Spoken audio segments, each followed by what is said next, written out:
우리 옆에 사람에게 한 번 더 인사합시다. 사랑합니다. 축복합니다. 예. 우리 지난주 암송 구절 같이 할까요? 지난주 암송 구절 같이 봅시다. 시작. 만일 내 오른 눈이 너로 실족하게 하거든 빼어내버리라. 내 백체 중 하나가 없어지고 온몸이 지옥에 던져지지 않는 것이 유익하며, 또한 만일 내 오른손이 너로 실족하게 하거든 빼어내버리라. 내 백체 중 하나가 마태복음 5장 29절 30절 말씀. 아멘. 지난주 간증을 이렇게 들었는데요. 새롭게 간증을 들었는데 그 서울대 출신 약사가 한 그런 간증이더라고요. 그런데 뭐 좋은 가정이 아니고 정말 힘든 가정에서 이렇게 되어서 약사가 된 내용인데, 그분의 아버지가 이렇게 약간 정신에 약간 좀 착란이 이렇게 있나 보더라고요. 그래서 직통계시를 받는다고 얘기를 하고 저 말씀을 문자적으로 적용을 하려고 하는 그런 분이라 가지고 정신병원에도 가고 막 그렇게 하는데, 이게 오랜 기간 그런 겪는다 그러더라고요. 여러분, 저 말씀은 진짜 하시면 안 되는 거예요. 그 말씀이 아니고 비유로 하신 말씀이고, 저 말씀은 그만큼 우리가 우리 영혼이 천국 가야 된다. 천국 가야 된다. 지옥이 아니라 천국 가는 것이 중요하다라고 말씀하고 있는 것이고, 또한 죄에 대하여 우리가 경각심을 가져야 될 것에 대한 말씀이다라는 걸 이렇게 기억하시고, 말씀을 오독하는 것도 마귀가 하는 거거든요. 말씀에 잘못 사로잡히면 인생이 불행해집니다. 말씀을 바로 깨닫고 말씀으로 살아가기를 축복합니다. 이번 주 말씀 같이 봅시다. 이번 주 말씀입니다. 시작. 또 일렀으되 누구든지 아내를 버리려거든 이혼 정서를 줄 것이라 하였으나 나는 너에게 이르노니 누구든지 음행한 이유 없이 아내를 버리면 이는 그로 간음하게 하며, 또 누구든지 버림받은 여자에게 상가드는 자도 간음함이라. 마태복음 5장 31절 32절 말씀. 아멘. 아멘. 이 말씀 가지고도 한 주 이렇게 살아가면 좋겠고요. 당시에 어떤 사회적인 남성 중심의 그런 문제 폐해를 예수님이 지적하신 거예요. 그래서 우리 가정이 또 회복하고 든든히 서기를 바랍니다. 이제 오늘 여러분과 함께 베드로를 만난 애니야와 도르가라는 제목으로 말씀을 전하려고 합니다. 좀 사도행전을 보면서 뭐 새로운 이름들이 좀 많이 나오죠. 그렇게 우리가 잘 아시는 분들도 계시지만 또 처음 보는 것처럼 느껴지는 분들도 계실 것인데, 제사 아나니아도 이렇게 봤었고요. 이제 오늘은 애니야와 도르가라는 사람을 볼 것인데, 애니야는 남자입니다. 남자. 애니야는 남자고 도르가는 여자 이름입니다. 그래서 남자와 여자. 애니가 여자라고 생각하시는 분이 계신 것 같은데, 애니아는 남자입니다. 그래서 남자와 여자가 두 사람이 베드로를 통해서 치유받는 사건이 기록되어져 있습니다. 사도행전 9장을 이렇게 보면, 사도행전 9장을 보면 바로 사울의 변화가 있었죠. 교회를 핍박하고 교회를 무너뜨리던 사울이 완전히 변하죠. 완전히 변하고, 그래서 어떻게 보면 자기가 핍박하던 그 모습 그대로 그가 당하고 있는 걸 보게 됩니다. 그런데 그 당하는 고난을 감당하고 감내하고 그걸 기쁘게 여기고 믿음의 길 계속 가는 그런 사울의 완전 변화의 모습이 나오고, 또한 9장에는 한편에 이 베드로 초대교회의 지도자죠. 그리고 예수님의 수제자인 이 베드로의 활약상이 기록되어져 있는데, 이제 9장 하반절에 보면 오늘 두 가지 치유 사건, 즉 애니야를 고친 사건과 도르가를 살린 사건, 이 두 가지 사건이 기록되어 있는 것이 9장입니다. 이제 서서히 이제 이 성교의 중심이 베드로에서 이제 하반으로 가면, 후반으로 넘어가면 바울에게 넘어가는 걸 보게 되는 점. 그렇지만 여기까지는 지금 아직 베드로의 그런 사역이고, 또 10장의 고넬료 사건도 있습니다. 그래서 베드로의 사역이 나타나 있는데, 이걸 통해서 우리에게 주시는 그런 교훈들을 좀 이렇게 좀 살펴보기를 원합니다. 베드로는 예수님의 수제자이고 또 교회의 지도자였으니까 예루살렘에 있었습니다. 극심한 핍박이 일어났을 때 예루살렘에 남았죠. 그래서 그 핍박 가운데 핍박을 견디고 감내하려고 했죠. 그런데 이제 예루살렘만 있는 것이 아니라 그 핍박을 통해서 흩어진 사람들을 신방을 합니다. 여러 곳에 다니면서 믿음 가운데 잘 있을 수 있도록. 여러분, 고난을 피해서 가다 보면, 어렵다 보면 또 마음이 또 변할 수도 있잖아요. 흔들리기도 하잖아요, 상황에 따라서. 그러니까 믿음 가운데 붙어 있을 수 있도록, 시련과 역경이 있지만 그러나 주님 마음에 거할 수 있도록 해서 권하는 그런 일들을 하고, 그 과정 가운데서 바로 오늘 병자를 고치는 사건, 또 문제를 해결해 주는 그런 사건들, 또한 신방만 하는 것이 아니라 주변 사람들에게 복음을 전하는 사건까지, 즉 전도하는 사역까지 베드로가 감당해 나가고 있는 것을 보게 됩니다. 오늘 말씀드렸듯이 이 두 가지 사건, 즉 에니야와 도르가 이 두 사람을 치유한 이 사건을 통해서 우리에게 주시는 그런 교훈을 좀 살펴보려고 하는데, 첫 번째는 그들의 문제는 예수님께서 해결해 주셨다라는 거예요. 베드로가 그들을 만나지만 문제 해결은 누가 한다고요? 예수님이 하신다. 예수님이 하신다. 그래서 인생에 다 문제가 있죠. 문제 없는 사람이 누가 있겠습니까? 그런데 그 문제를, 우리 힘으로 해결할 수 없는 문제를 예수님이 해결해 주신다라는 것이 오늘 성경이 말씀하고 있는 것입니다. 여러분도 삶에 이런 문제가 있으면, 어려움이 있으면 뭐 가벼운 거는 우리가 해결할 수 있죠. 그렇지만 우리의 능력을 벗어나는 그런 문제, 천하 만물을 창조하시고 다스리시는 전지전능하신 하나님께는 불가능이 없기 때문에 우리가 하나님 앞에 가져가는 그런 지혜가 필요한 것이죠. 오늘 성경 32절 말씀 한번 읽어보겠습니다. 32절입니다. 시작. 그때 베드로가 사방으로 두루 다니다가 룻다에 사는 성도들에게 내려갔더니, 그때에 이제 베드로가 사방으로 두루 다니다가 룻다에 사는 성도들에게 내려갔더니, 여기 그때는 31절 말씀에 교회가 막 부흥하고 성장했죠. 분명히 우리가 생각할 때는 사울이 다 해야 될 것 같은데, 사울은 고향 다소로 갔고, 그리고 나서 예루살렘 교회가 부흥하고 성장하는 걸 보게 됩니다. 이걸 통해서 말씀하신 건 뭐죠? 하나님이 교회를 이끌어 가신다. 하나님이 통치하고 다스린다는 걸 말씀하고 있는 거고, 그때에 이제 바로 그렇게 부흥하고 성장하고 편안해지고, 그때 베드로는 안주한 것이 아니라 오늘 성경에 보니까 다닌 거죠. 사방으로 두루 다닌다라고 말하고 있는 거죠. 여기 목적은 바로 신방하는 거, 성도를 돌아보는 걸 얘기를 합니다. 그래서 뭐 가만히 있으면 모르죠. 근데 가보면 알게 되죠. 여러분, 대화를 하면 문제를 알게 됩니다. 찾아가면 알게 되죠. 마찬가지로 적극적인 방법을 가지고 베드로가 신방 사역을 하고 있는 걸 보게 됩니다. 그리고 그곳에 간 곳이 한 곳이 바로 룻다라는 지역을 가게 되는데, 룻다라는 것은 예루살렘에서 북서쪽으로 40km 떨어진 그러한 곳입니다. 그런데 이게 멀리 이렇게 떨어져 있는데 룻다에도 믿음의 사람들이 그렇게 있었을까라고 생각하는데, 우리가 유추할 수 있는 건 뭐냐면 사도행전 8장에 나타났던 빌립 집사님, 그 빌립 집사님이 성령이 충만했을 때 예루살렘에 있다가 사마리아로 올라가서 복음을 전했죠. 그때 사마리아 성에 막 치유가 되고 사람이 변함으로 말미암아 그 성에 큰 기쁨이 있었다라고 말씀드렸죠. 그리고 나서 성령의 인도를 따라서 다시 광야로 가서 에디오피아 여왕 간다게의 내시를 만나서 세례를 주지 않습니까? 성령이 그 이사야 서서를 해석하고, 그리고 나서 또 이제 그 성령의 인도를 따라서 가사로 갔다가, 그리고 아스도옷에 갔다가, 그리고 어디로 갔죠? 그리고 가이사라로 이렇게 가게 되는 그 여정이 나타나 있습니다. 이게 사도행전 8장 40절에 이런 말씀인데요. PPT 한번 좀 볼까요? PPT 한번 좀 봅시다. PPT 보면 잘 아실 것 같아요.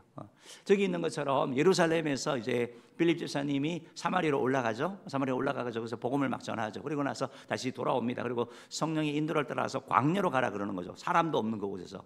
예루살렘 지금 사마리아 잘하고 있는데 가라고 해서 순종해서 갔더니 하나님께서 만나게 하죠. 에디오피아 여왕 간다게 내시를 만나게 하는 사건이 있습니다. 그리고 나서 하나님께서는 또 다시 저기 가사로 가라고 말씀하는 거예요. 저기로 가면서 계속 복음을 전합니다. 그러고 나서 그가 아소도세도 이르고, 그리고 가이사라를 이르면서 중간중간에 직행간 게 아니라 여러 성을 지나갔다고 말하고 있거든요. 그래서 복음을 전했다고 말씀하고 있거든요. 그 가는 여정 가운데 여러분이 보시면 룻다가 있고 욥바가 있죠. 욥바는 큰 도시고 룻다는 작은 도시입니다. 그런데 저곳에도 사람이 살고 있었기 때문에 사람 사는 도시로 당연히 저때 거쳐가면서, 즉 가이사랴로 가는 여정 가운데 갔을 거라고 생각하는 거죠. 그래서 복음의 씨앗이 뿌려졌더니 열매 맺게 되는 것이죠.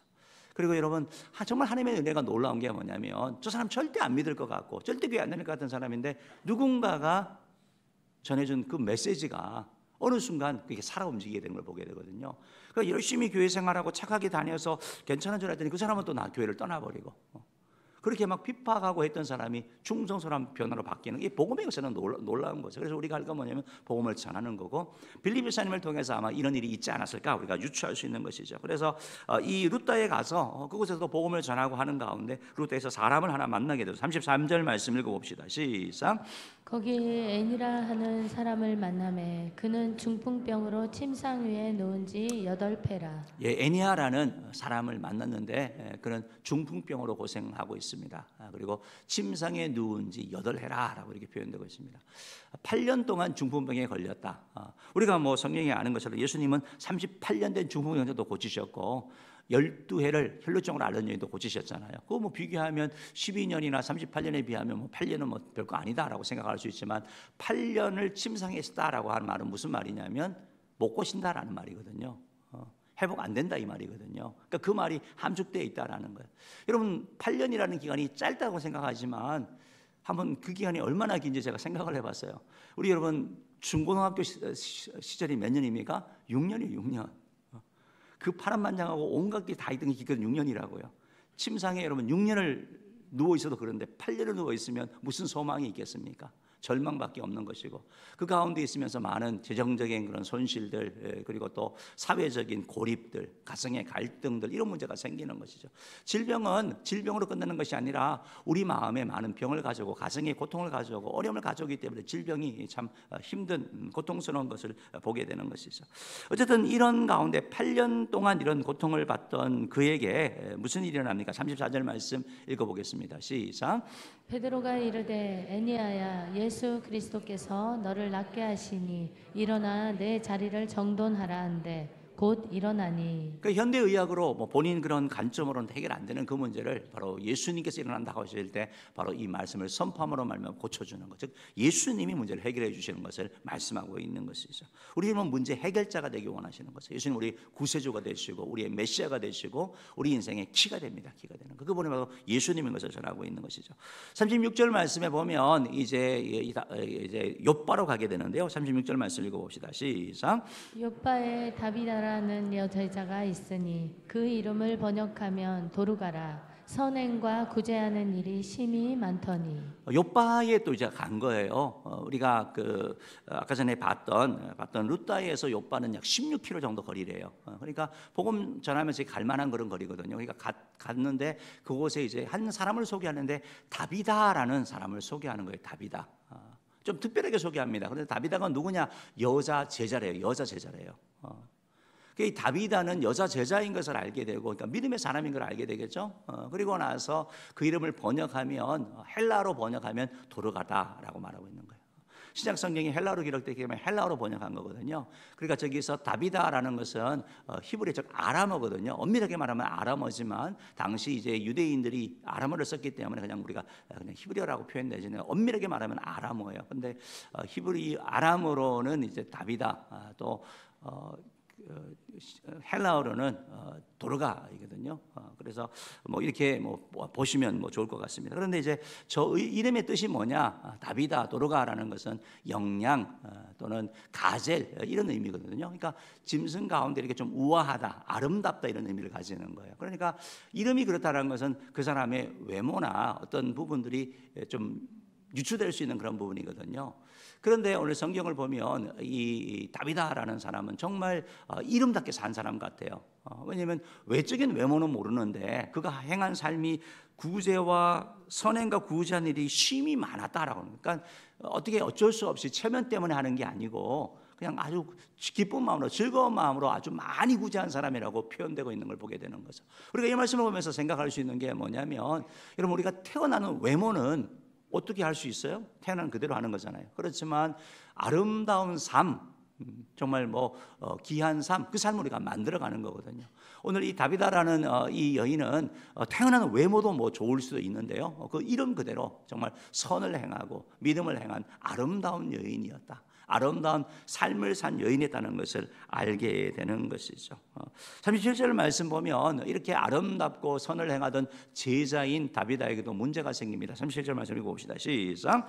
그때 병들어 죽음에 시체를 씻어 다락에 놓이니라. 그때 병들어 죽음에라고 표현되는데 지금 이 말씀을 이렇게 보니까 이 다비다가 죽었는데 적당한 노령이 돼가지고 노환으로 죽은 게 아니고 갑자기 병들어 죽은 것 같아요. 그래서 갑자기 병이 들어가지고 죽은 거죠. 앞에 있었던 애니아처럼 8년 동안 뭐 중병으로 살아있는 게 아니라 급작스러운 이런 죽음이 아니었나 생각되는 거죠. 그리고 나니까 이제 시체를 씻어가지고 다락에 넣어. 시체 씻는다는 것은 장례 절차를 치르는 걸 말하는 거거든요. 완전히 죽은 사람에 대한 장례 절차를 치르고 있습니다.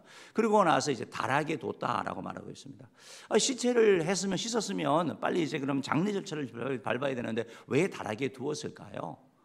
다락에 둔다라는 것은 여러분 시체는 우리가 좀 깨림직하잖아요. 그리고 시체는 그 더운 기운 가운데는 금방 이게 썩게 되고 이런 좀 냄새도 약치하고 그러잖아요. 그러니까 치우는 것이 일반적인데 근데 씻어가지고 다락에 뒀어요. 왜 그럴까요? 38절이 그 말씀을 하고 있어요. 38절 봅시다. 시작.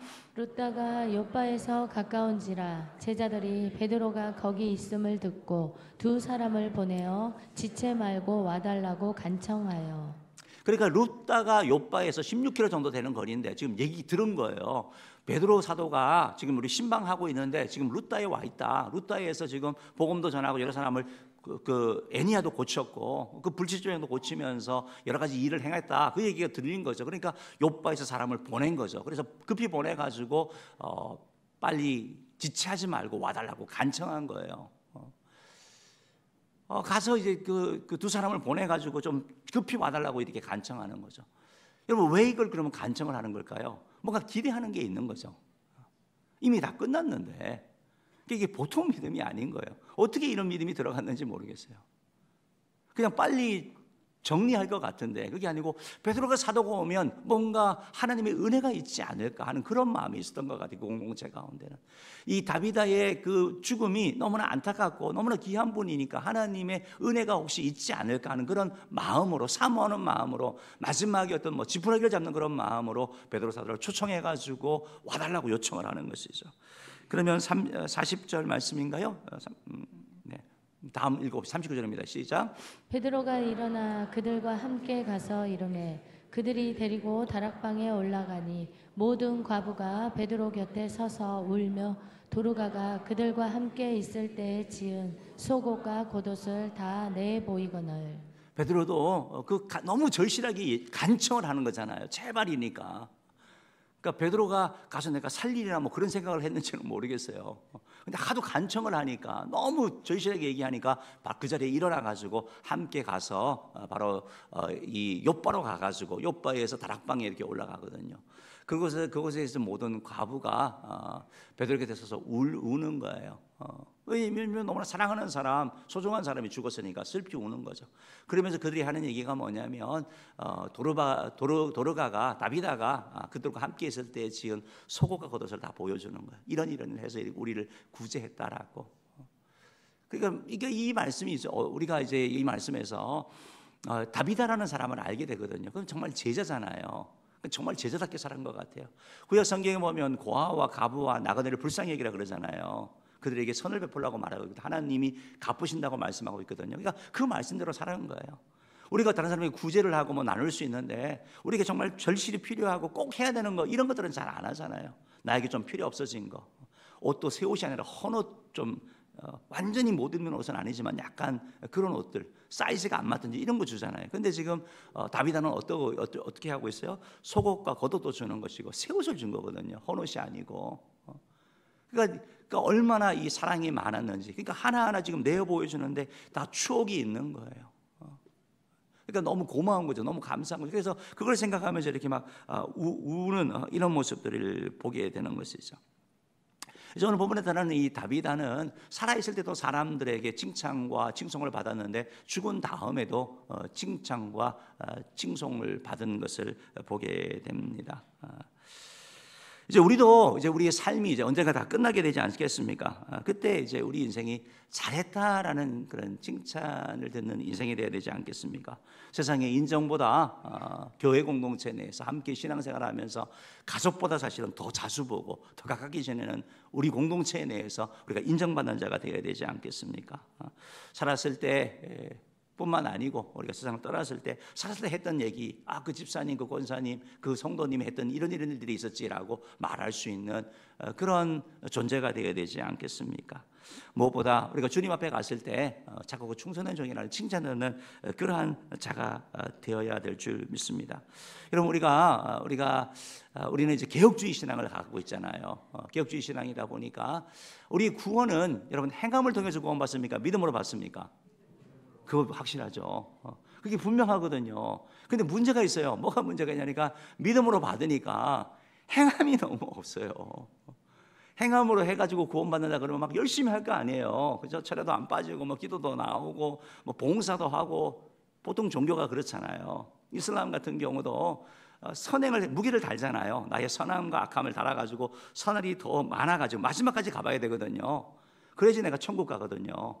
아니면 직행할 수 있는 것은 그 자살 폭탄 테러 하는 거고 그거 하면 바로 올라가는 거예요. 천국으로 올라가는 거예요. 이런 교리니까 여러분 착하게 살 수밖에 없어요. 천국 가려고 사는 거예요. 그런데 우리는 뭐예요? 믿음으로 구원받는 거예요. 행위 구원이 아니거든요. 만약에 내가 행해서 구원받는다 그러면 그 구원은 얼마나 가치가 없는 거겠어요. 우리의 구원은 하나님의 아들 예수님께서 이 땅에 오셔서 우리를 위해 죽으시고 십자가에 부활하심으로 말미암아 믿음으로 말미암아 주신 하나님의 전적인 선물인 것이죠.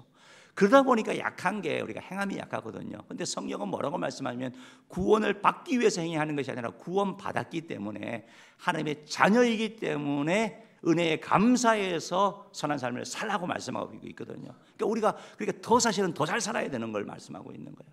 하나님께서 뭐라고 말씀하면 우리 행위에 상급이 있다고 말씀하고 있거든요. 그러니까 우리가 구원은 하나님의 은혜로 받지만 우리의 삶 가운데 행하는 행물을 통해서 하나님께서 은혜와 복을 주시는 게 틀림없는 얘기죠. 심은 대로 거두게 하시는 하나님이시니까요. 더군다나 우리의 행함은 하나님을 바라보면서 하는 거죠. 사람을 보고 하는 게 아니라 하나님 앞에 하는 것이 필요한 것이죠. 마태복음 5장 16절은 주님께서 이렇게 말씀하셨습니다. 읽어봅시다. 시작. 이같이 너희 빛이 사람 앞에 비치게 하여 그들로 너희 착한 행실을 보고 하늘에 계신 너희 아버지께 영광을 돌리게 하라. 아멘. 그러니까 여러분 성경을 통해 가지고 행위로 구원받는다 하면 그건 잘못된 거예요. 그거는 성경을 정말 악용하는 거예요. 잘못 오독하는 거예요. 성경은 분명히 우리에게 믿음으로 구원받는다고 말씀하고 있고 그렇지만 그 이후에 우리의 선함, 행함에 대한 강조를 계속하고 있습니다. 그래서 우리에 대하여 열매로 안다라고 말씀하면서 열매 맺는 삶을 살아야 된다고 우리에게 말씀하고 있는 걸 얘기를 하고 있는 것이죠. 사랑하는 성도 여러분, 우리 자신에게도 마지막 날이 다 오지 않겠습니까? 여기 있는 사람 모두 다 이제 세상을 떠나게 않겠습니까? 언젠가 다 죽게 되잖아요. 근데 이제 그때 마지막 우리의 호흡이 멈추는 그 순간에 오늘 다비다처럼 우리를 위하여 이렇게 울어주고 우리를 향하여 추억하고 우리를 향하여 아름다운 어떤 행위, 어떤 그런 것들이 있어야 되지 않겠습니까? 사실 지난주 우리 입세 권사님 향기 신앙생활 하다가 계속 멤버들이 세상을 떠나셨잖아요. 89세에 세상을 떠나셨는데 안타깝죠. 왜냐면 뭐 건강하셨으니까 건강하셨고 신방 가지고도 주일날 보자라 그러고 다 그렇게 했는데 갑자기 뭐 이렇게 쓰러지셨으니까. 그런데 이제 한편에 있어서는 또 쓰러지고 나서 이제 그런 여정을 봤을 때는 그냥 천국 가기를 원하시는 거죠. 사실은 그게 더 복된 거죠. 이 땅에서 계속 이렇게 불편한 걸 있는 것보다는 천국 가는 게 잘 된 거고. 그래서 마음 가운데 아쉬움은 이렇게 있었지만 뭐 눈물이 나지는 않았어요. 그런데 함께한 우리 권사님 가운데 한 두 사람이 막 통곡을 하고 막 계속 우는 거예요. 그래서 왜 우냐고.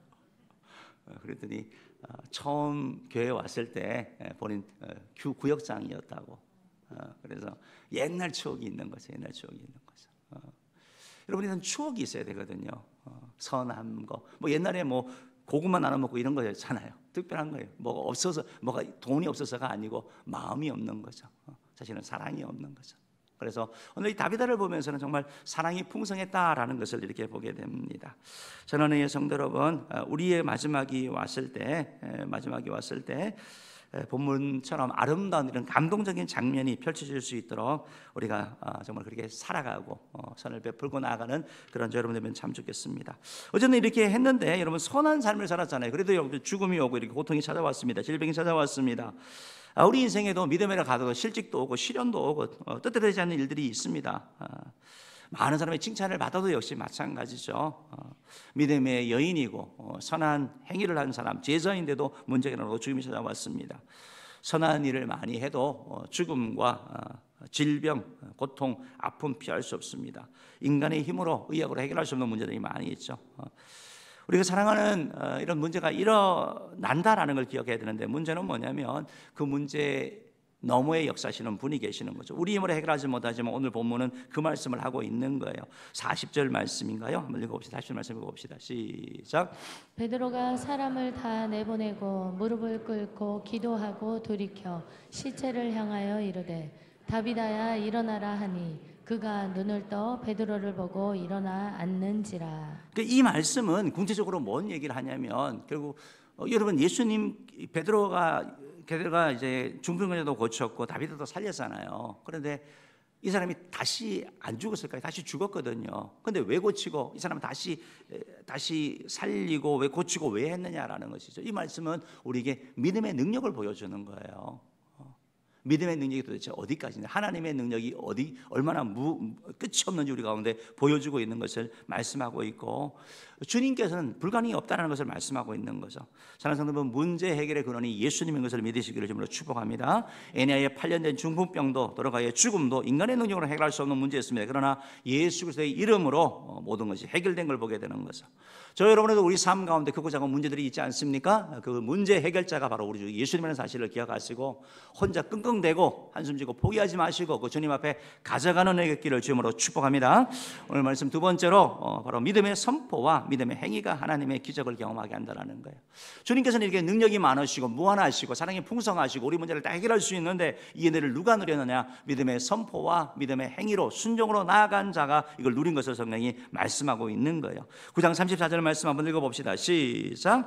베드로가 이르되 애니아야 예수 그리스도께서 너를 낫게 하시니 일어나 내 자리를 정돈하라 한데 곧 일어나니. 그 34절 말씀에 명확하게 말씀하고 있는 거죠. 그런데 여러분 이 말씀을 이렇게 보면 예수님의 모습이 혹시 생각나지 않으세요? 내가 너를 낫게 하니 일어나 내 자리를 정돈하라. 내 자리를 들고 가라. 혹시 여러분 중풍병자 치유하실 때 그 사건 혹시 기억하세요? 그게 매치가 되면 여러분이 성경을 많이 하시는 거예요. 누가복음 5장 24절 말씀 보면 예수님이 이렇게 말씀했습니다. 읽어봅시다. 시작. 중풍병자에게 말씀하시되 내가 내게 이르노니 일어나 내 침상을 가지고 집으로 가라 하시매. 지금 베드로가 예수님 흉내 내고 있는 거예요. 예수님처럼 하고 있는 거예요. 예수님 모습을 보여주는 거예요. 베드로 자신을 부각시키는 게 아니고 예수님이 하셨던 그 어조를 통해 가지고 예수님께 집중시키고 있는 거예요. 그 40절 말씀도 한번 봅시다. 40절 말씀 봅니다. 봅시다. 시작. 베드로가 사람을 다 내보내고 무릎을 꿇고 기도하고 돌이켜 시체를 향하여 이르되 다비다야 일어나라 하니 그가 눈을 떠 베드로를 보고 일어나 앉는지라. 아멘. 혹시 다비다야 일어나라 라고 할 때 해당장 야이로의 딸 소녀야 일어나라. 혹시 그 말씀 기억나세요? 달리다쿰? 그 흉내 내죠. 그 말씀 그렇게 보여주죠. 누가복음 8장 54절이죠. 읽어봅시다. 시작. 예수께서 아이의 손을 잡고 불러 이르시되 아이야 일어나라 하시니. 지금 이 말씀은 기적을 행하는데 그 기적의 초점이 자기에게 있는 게 아니고 바로 예수님께 있는 걸 말하고 있는 거거든요. 그러니까 예수님의 모습을 보여주는 거예요. 누가 치료하신다고요? 누가 해결하신다고요? 예수님이 하시는 거예요. 우리 주님이 하시는 거예요. 그 모습을 이런 말을 통해 가지고 보여주고 있는 것이고 더군다나 베드로가 얘기를 합니다. 내가 명한다 일어난다 일어나라 말하지 않았어요. 그가 한 선포가 뭐죠? 예수 이름으로 명하라 일어나라고 말한 거예요. 예수 이름으로 예수 이름으로.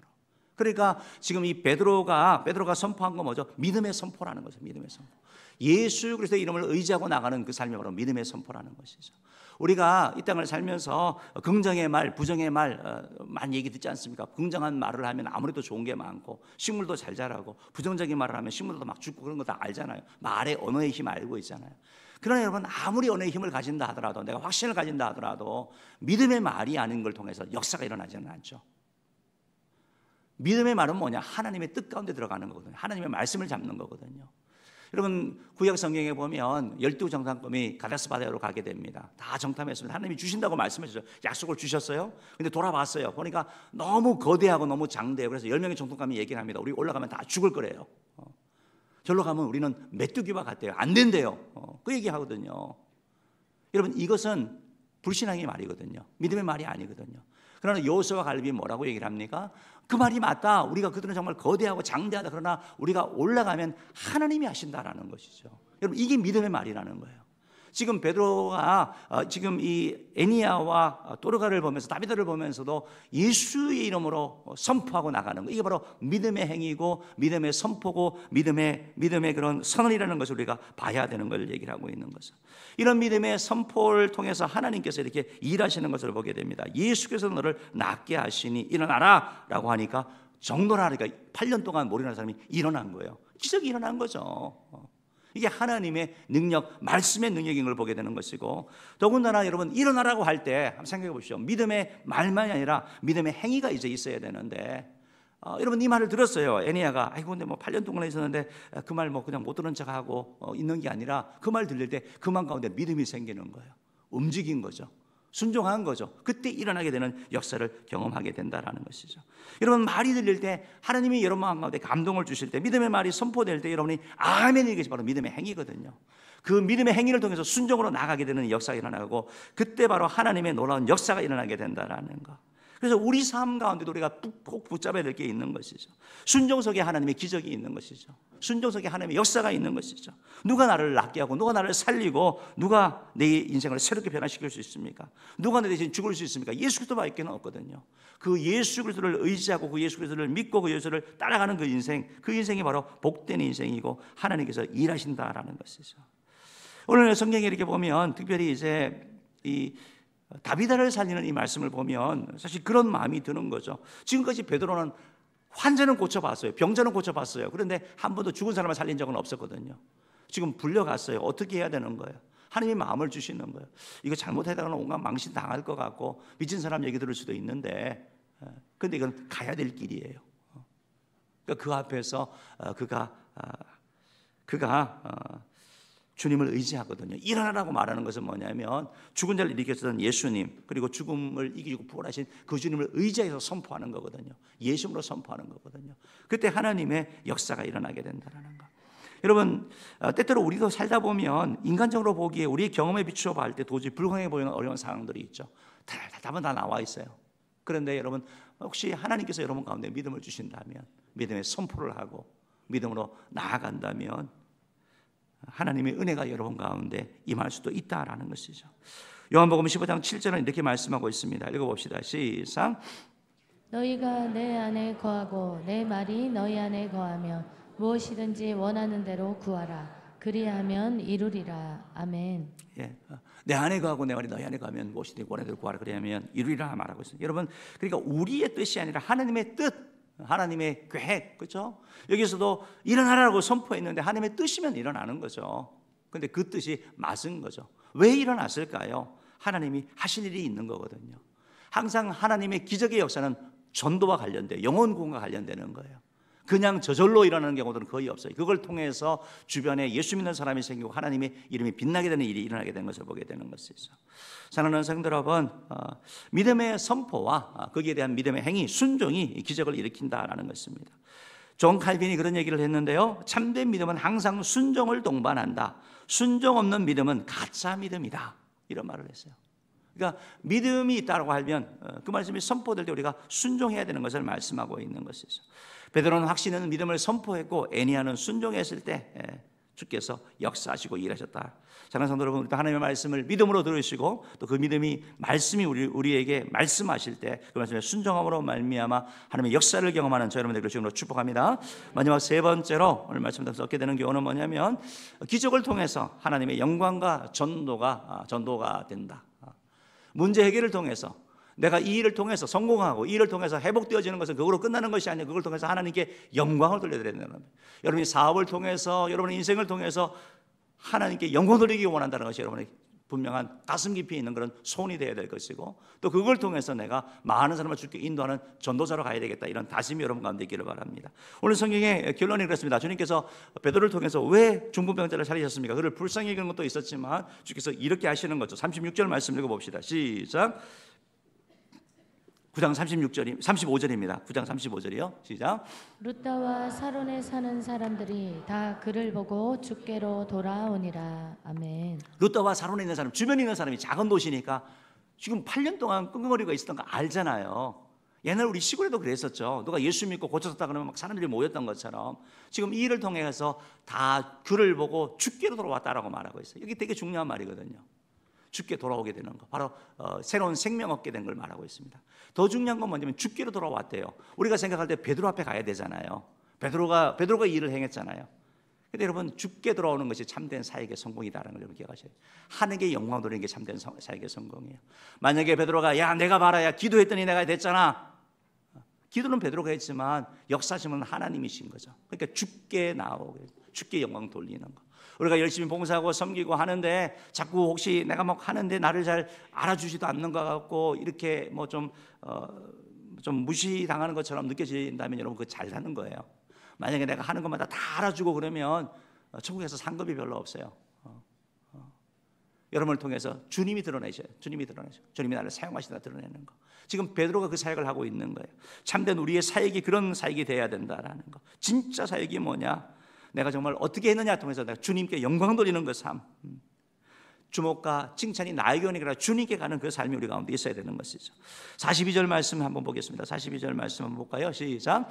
온 요파 사람이 알고 많은 사람이 주를 믿더라. 그러니까 주를 믿게 되는 이 일, 그렇죠? 이걸 통해 가지고 두려운 마음도 들고 놀라운 마음도 들고 신기한 마음도 들고 마음이 열린 거죠. 그래서 주께 돌아오는 일, 주를 믿는 일이 일어나게 되는 거. 이게 바로 영혼 구원의 역사인 것이죠. 9장 43절 말씀 읽어보겠습니다. 시작. 베드로가 요파에 여러 날 있어 시몬이라 하는 무두장이의 집에서 머무니라. 여러분, 여기서 이거 더 놀라운 일인데요. 베드로가 요빠에 여러 날 있으면서 시몬이라 하는 무두장의 집에 있었대요. 아니 다비다가 부자잖아요. 다비다가 막 고쳐주고 했으니까 막 있으라고 했을 거 아니에요? 여러 사람들이 모시러 갔을 거 아니에요.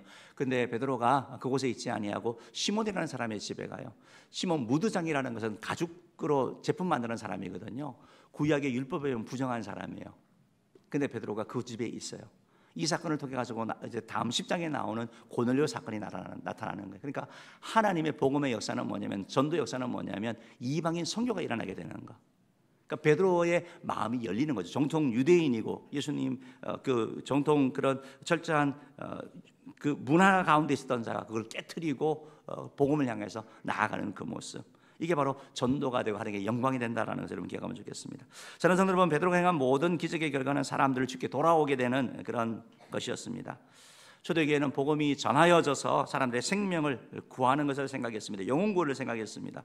우리도 초청 축제를 앞두고도 열심히 달려가고 있는데 끝까지 한 영혼이라도 구원하기 위해서 애써 나가기는 자들을 바라고, 또는 우리 삶이라는 그런 기적을 통해서, 기적을 체험하고 기적을 통해서 주께 영혼 돌리는 저 여러분들 열심으로 축복합니다.